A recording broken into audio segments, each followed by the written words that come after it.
एकाकी की दिनचर्या नित उठी भोर नहाती, एक बाल्टी का 10वां हिस्सा प्रयोग में लाती। क्या बात है।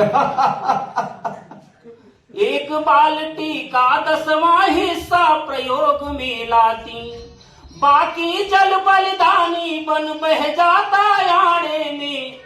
जाड़ जूड़ी जाड़े में, जाड़ जूड़ी जाड़े में। और देखें उसके बाद विप्र समाज है, किसी यजमान के यहाँ पूजा हवन कराने जाना है, 7 बजे पहुंचना है तो उनको 5 बजे तैयार होना पड़ता है, उसके लिए 4:30 बजे उठना पड़ता है। अच्छा, उनकी दशा देखिए।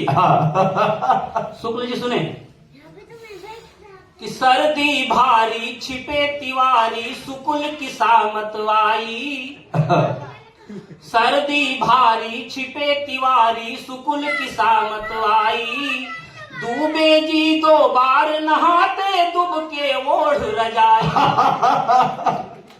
डूबे जी 2 बार नहाते दुब के ओढ़ रजाई, मिसरा जी मिस करते हिम्मत बची न पाड़े में। जाड़ जूड़ी जाड़े में, जाड़ जूड़ी जाड़े में। समझ में आ रहा है? एकदम खूब। एक बार बजाइए आप लोग। हमें तो पसीना आ गया जी। और देखिए सबसे बड़ी समस्या तब होती है जो बुजुर्ग होते हैं, उनके लिए बड़ी समस्या, बहुत दिक्कत होती है कि आंत नात है, आंत पच नहीं रहा है, आंख और दांत बचा नहीं है, कि आंत दांत बिन शांत बुढ़ापा अंग अंग में अकड़न, घुटना तो घुट घुट कर मारे सीने में भी जकड़न, कि खांसी खुर्रा हवा दवा सब जुटे अखाड़े में। जाड़ जूड़ी जाड़ जूड़ी जाड़े में। और सबसे कठिन समस्या तो तब होती है जब आप भोजन के बाद रात को विश्राम करने जाते हैं, रजाई में गर्माहट होती है, उसके बाद शरीर बोलता है आप वॉशरूम तक प्रस्थान करें। वो यात्रा बड़ी कष्टकारी है। गर्म रजाई छोड़ना बहुत दुष्कर काम है, लेकिन शंका समाधान करने निकलना पड़ता है। सुने, शंकाएं 2 तरह की होती है, लघु और दीर्घ, और दोनों की आवश्यकता पड़ जाती है। तब बड़ी मुश्किल है जी, बहुत मुश्किल होती है जी। कि सबसे कठिन काम सर्दी में, सबके साथ हुआ है। सबसे कठिन काम सर्दी में शंकाओं की होती, गरम रजाई त्यागो जागो जब दुनिया है सोती। गरम रजाई त्यागो जागो जब दुनिया है सोती, और मुश्किल तो तब बढ़े गांठ जब फंस जाए नारे में।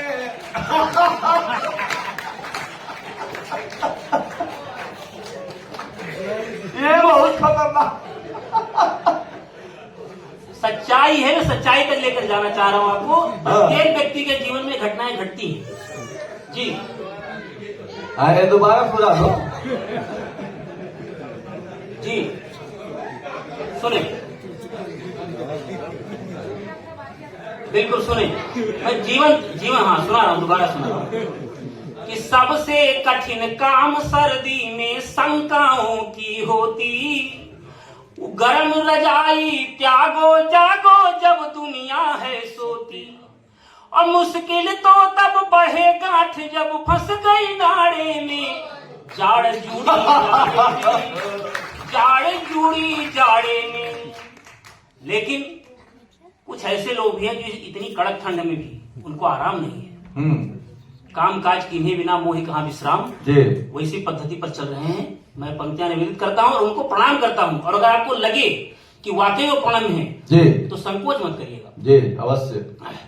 कि कड़क ठंड में कुछ ऐसे जो कभी न फुर्सत पाए, कड़क ठंड में कुछ ऐसे जो कभी न फुर्सत पाए, धरती पुत्र किसान सिपाही और घर की महिलाएं। क्या बात है भाई, वाह वाह वाह, बहुत सुंदर। सबसे पहले उठती है, सबसे बाद में इनका सोना। बहुत सुंदर भाव। प्रणाम करता हूं कि कड़क ठंड में कुछ ऐसे जो कभी न फुर्सत पाए, धरती पुत्र किसान सिपाही और घर की महिलाएं।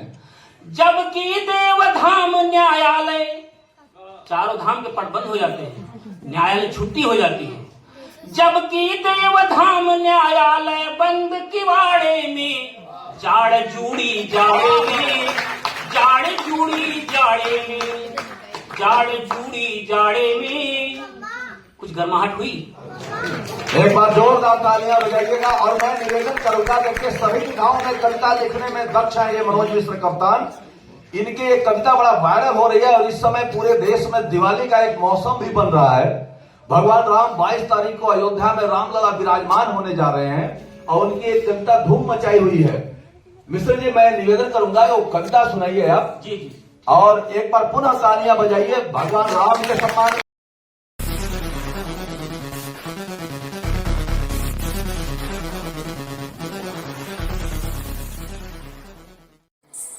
क्या अविद्यानामन्तस्तिमिरमिहिरद्वीपनगिरे